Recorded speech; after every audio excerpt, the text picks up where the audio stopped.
Hi, I'm Kirsten Anker. I'm Vice President of AMPL, McGill's new law profs union. And as part of preparing for our negotiations towards a collective agreement with McGill, we've been digging into the pension situation at McGill. Most of the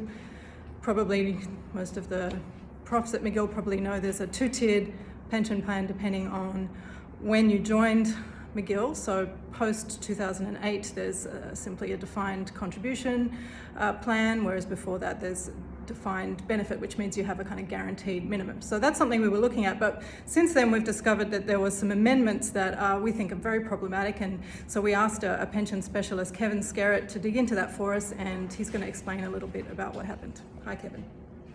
Hi there. I'll just share that I've had this opportunity to work with colleagues from AMPL, and I'm from outside the McGill community, but I've worked with the university sector, with unions, with CUPE, and with other unions in the sector for a number of years. And I would just think it's worth sharing that what I've found in reviewing the terms of the McGill University pension plan that many McGill employees participate in is really, I think it's important to share that it is really not competitive, not comparable to the standard of pension benefit and pension security that is really clearly established at other campuses.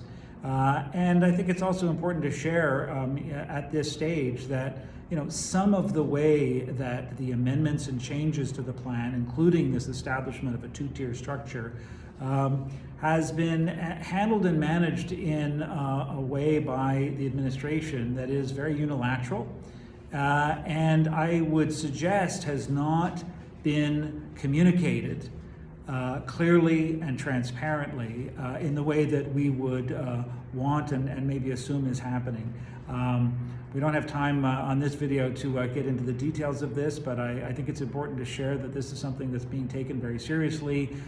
This does not just affect members of AMPL, but in fact a wide cross-section of employees at McGill. And I think the group here is committed to looking more deeply and making this a priority going forward.